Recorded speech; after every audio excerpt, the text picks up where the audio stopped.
Hi everybody, thank you so much for tuning in. My name is Dan Pardo, and this is Pardo's Turn, my weekly web series where I highlight a classic show tune from a music director's point of view, and with the help of a special guest, perhaps shed some light on what makes the gems of our musical theater canon so great. Today I brought on Zuri Washington to talk about Colored Woman from Memphis, a show she performed for 6 months on the road. She has also done the international tour of Bring It On, and starred in several prominent regional productions of Sister Act as Dolores. Zuri and I just did the revamped production of Working together at ACT of Connecticut, and we're both in Toronto in November. I was workshopping Wally Flynn, while she got the devastating news that her tour of Bat Out of Hell was getting shut down. We didn't talk about that explicitly on camera, but we do have a nice discussion about the Actors' Equity Union, as well as diversity in casting. I don't have too much to say about today's selection. It's an effective blues ballad with a formidable message and steeped in the idioms of black gospel music, giving Zuri a lot of latitude to riff, backphrase, and take some liberties. The song, which is somewhat of a cautionary tale about white men making big promises to black women, is certainly a powerhouse for the role of Felicia, but I can't help but see the irony in the piece, as Memphis was created by a team of white men. Perhaps that admittedly obvious fact made the team more sensitive to the storytelling, as the show was largely praised by critics and audiences alike, taking home 4 Tony Awards, including Best Musical. Hey Zuri. Thank you for joining me for tea time. Yeah. It's been, what, 2-3 weeks since we finished up working? Yeah, when we were doing the run of the show together, I was kind of, I'm like, who would be interesting to bring onto the show? And Cooper's just a weird guy, so I'm like, I need to get Cooper on. But I'm like, maybe Zuri. I mean, to be frank, I would love some more diversity on Pardo's Turn. And then second, you were such a strong advocate for like being a union member, and you were the deputy. You said you've been deputy for what, 5 other shows in addition to that? Something like that, yeah. Do you kind of consider yourself like just an in-charge type person in general, or what about equity leadership makes you excited? Well, I find it's been getting better over the last few years, but equity is notoriously not as strong as other unions like IATSE and that's like the tech union. Yeah, the only way you can really see change is by being part of that change. So when I joined equity probably 6 years ago, or almost 6 years ago now, and when I found out about committees, I was like, great, I'm gonna join a bunch of those. And you can only join the committees of contracts that you've been a part of. So I can do the production contract, I can do the small professional theater contract, developing theater.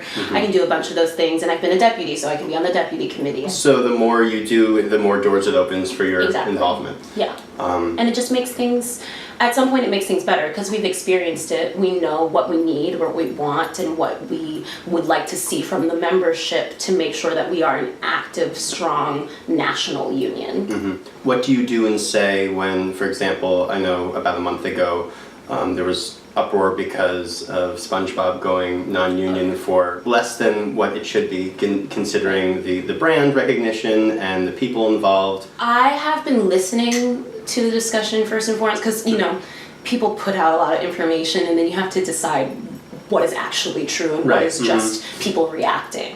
I'm upset as well, because SpongeBob could have been a very great gig for me personally, and a bunch of people that I know.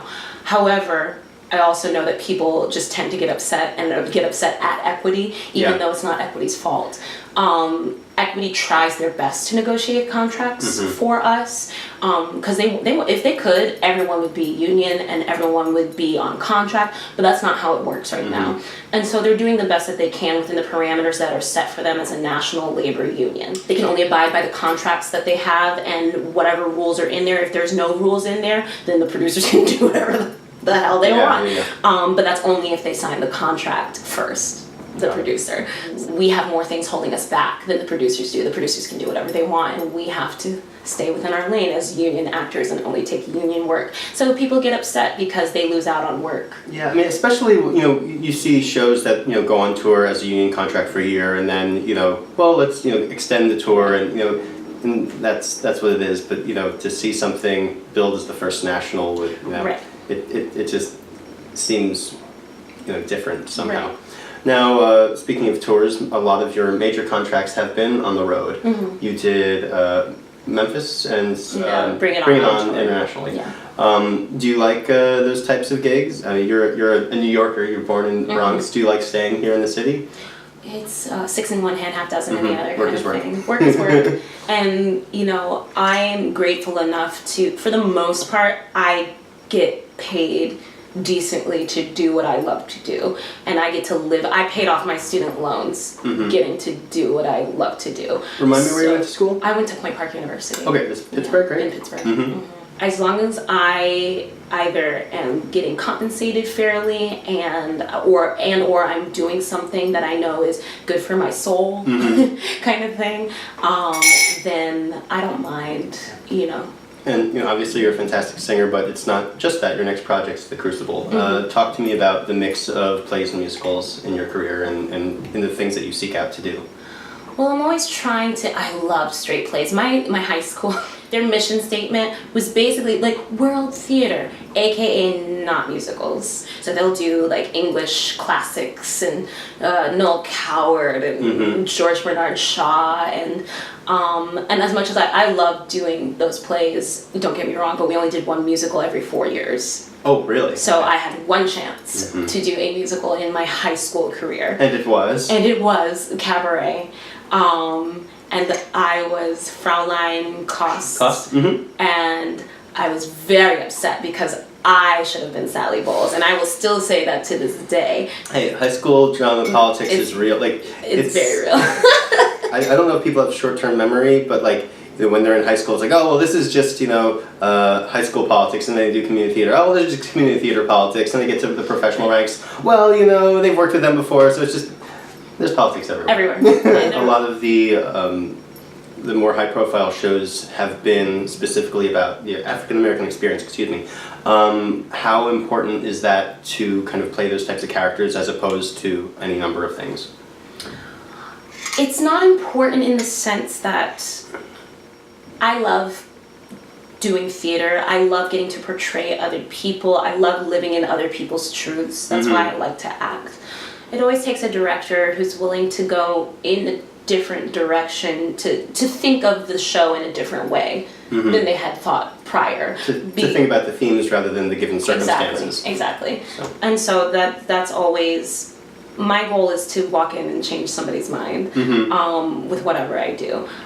Sure, there's going to be a character that says African American 20s to 30s, and I'm like, okay, cool, that's me. But I'm also, if I see a character description, it says, Ellen is very quirky and she has no nonsense attitude about her. I'm like, that's also me. I'm going to go in for that. You get 0% of the jobs that you don't go in for. Like, because you're just, it's just not going to happen if you don't show your face. Yeah. I just believe in showing my face. No, and I think that's great. And a lot of times diversity committees, etc., rightly call out people for not being more inclusive, but I think a lot of it is also self-selection. If the people, kind of rule themselves out before coming into the room, they're not doing the directors or the casting directors any favors. Right, but it's also understandable when we know, A, how casting offices tend to work, and also... I'm not making excuses. No, I know. But, no, I know you're not. Yeah. But it is understandable when people realize that they're not being served by a certain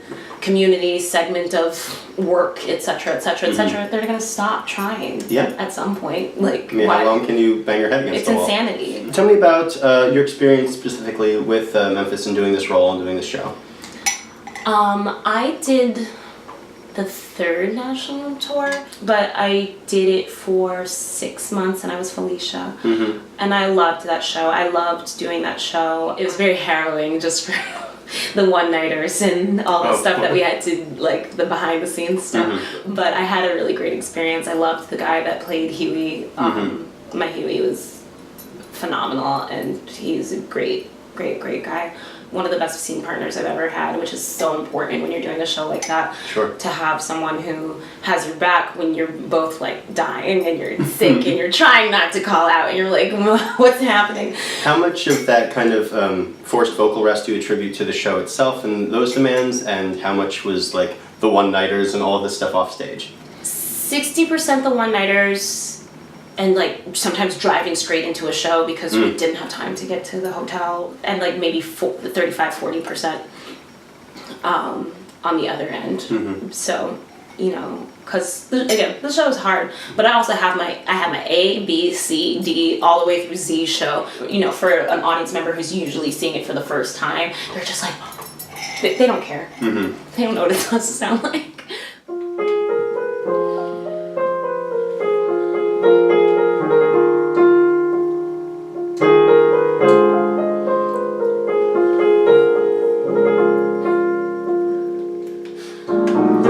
Some got chances, some got choices, some got freedom in these states. Colored women got a few chances, got a few choices on the plates. Mama told me there are limits for dark-skinned girls stuck in this light-skinned world. Once in a while, I lose myself in dreams. A silly girl full of silly schemes. Now along comes a man whose skin is white and pale, a shiny fool full of shiny tales. He says he'll make the people hear me. He'll force this world to finally see me. Is he a lie like every other man? Oh Lord, could he somehow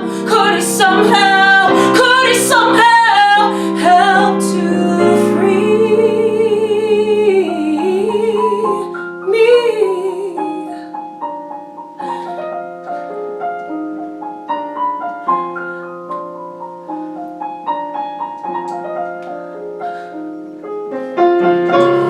Mama told me not to dream big, but Mama lived her life running scared. I am stronger and I'll fight longer. I'll do what Mama never even did. Colored woman with few chances has to do what she must do. I will make my colored dreams come true. For this is one colored woman who will color her life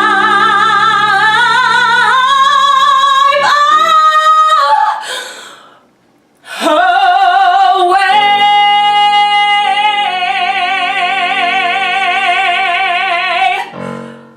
As you said, your next project is The Crucible. Where's that going up and when? It's going up. It's the Hunger Theater's production of The Crucible. I am playing Tituba and also Martha Corey, which is an offstage role. It's in May, and you can go to the Hunger Theater re.com, and they have all the information up there. So anyway, thanks so much for coming on. This was a pleasure, and the weather is so nice out for your walk home. Keep up with Zuri. Do you have an Instagram or website? How can they find you? Yes, I am on Instagram at Zuri with a fringe on top. So good. So good. I'm probably going to keep it forever. It was either that or Zuri with a Z, not Zuri with an S. But, Also good. You know, I waffle between the two. But, and then my website is Zuri-Washington.com. And that's Great. So if you like this episode as much as I did, give us a thumbs up, like, comment, share, and we'll see you next week. Bye. Is he a lie like every other man? Oh Lord, could he somehow